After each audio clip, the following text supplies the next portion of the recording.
Hey y'all, here OS Reviews. Today we're taking a quick look at the Monster Sparkle. This is a relatively powerful 80-watt Bluetooth speaker that has a large faceplate with LED lights that glows and shows off more animations and patterns than the typical unit and just makes it look a little bit more unique. It claims there's an extra bass boosted mode, and on here there's a 5.25-inch subwoofer plus a 2-inch tweeter there at the top. It's also rated to be IPX5 waterproof. It has up to 24 hours of playback time, which is relatively long for a unit of its size, although note that's with the lights turned off. There is also an optional TWS mode, so if you pick up a second unit, you can pair them up for a stereo effect. Kind of exists in the same category as the floating, transparent lyric display speakers, although these models are much more expensive, whereas the Sparkle, it's not quite as complicated, but still impressive with its LED lights, can be found for around $100 or so, using the newest Bluetooth 5.3, so it should be relatively energy efficient.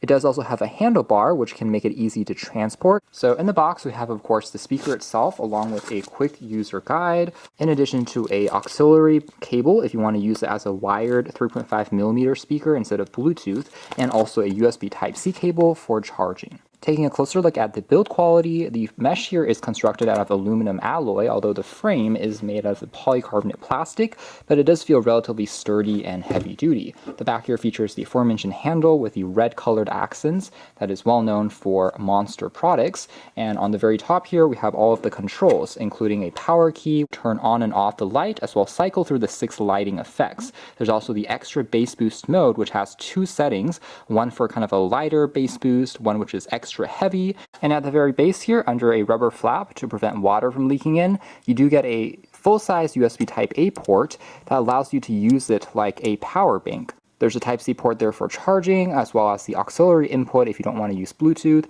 and also a mic input is provided. So if you hook it up, you can use it as a karaoke speaker as well, although there is no mic included in the box. The only missing thing would be a micro SD card reader that can play back songs like MP3s directly. So let's turn it on, and tapping here will instantly give you a boot up animation.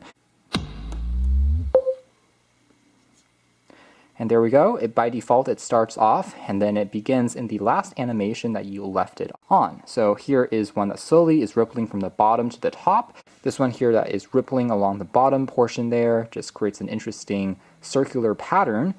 And even if they are looking at it with a bit of ambient light, you can see how everything is still, for the most part, quite visible. This one is similar to the one that we left off on. And then here is perhaps one of my favorite animations that is reminiscent of a fireplace, and then it just circles back again.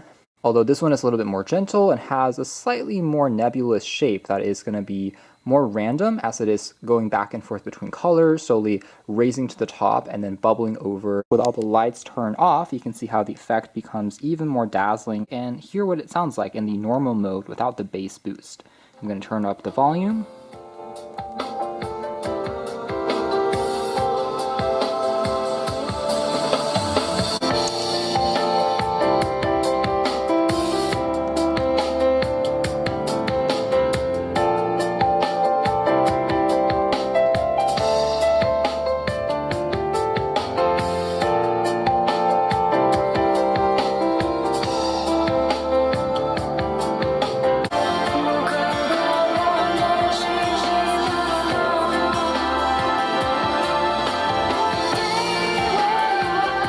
Alright, so some takeaways there would be, first of all, the modes that we saw there earlier, there are a couple which will react to the music, and the overall music quality, I have to say, is quite good in terms of connectivity is strong, and even in the default mode, it already has a lot of punch in terms of bass. So that dedicated passive radiator plus subwoofer is definitely making an impact. Every single beat, especially if you're listening to EDM music or rock music, really comes to life and just makes the entire experience feel a lot more immersive. At the same time though, mids and instrumentals still sound relatively clean and overall well balanced, although arguably it is emphasizing more of that bass and mids rather than trebles, although considering that this is advertised primarily as more of a high-powered party speaker to get folks energized and dancing, it makes sense. It's well tuned for those genres of music. Let's also give a quick comparison with the bass boosted modes. So again, starting off in the normal mode, now the bass boosted one.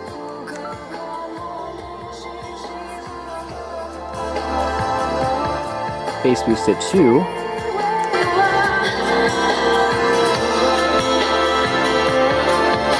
Turning down the volume there, a few takeaways would be the bass boosted mode definitely makes the impact even more impressive, but what is interesting about the second mode is it elevates the overall volume level in addition to the bass, which is interesting. It's not only bumping up the low end, so as a result it's still relatively well balanced. You're just getting a slightly more thumpy experience. There's also a pretty cool boot down animation by powering it off. You can see it slowly fade down from the top there, rippling towards the bottom. That is more or less it as far as our quick hands-on review of the Monster Sparkle. As a whole, I think it's a fun, portable Bluetooth speaker. Just adds something a little bit different because of the large LED lights on the front, making it just feel a little bit more immersive, and overall you're still getting a pretty well-performing speaker at the end of the day with good volume output as well as clarity when you're listening to most pop genre songs. You can check out more details if you're interested in the links down below, but for now that's been our video. Thanks for watching here at OS Reviews. That's been the Monster Sparkle.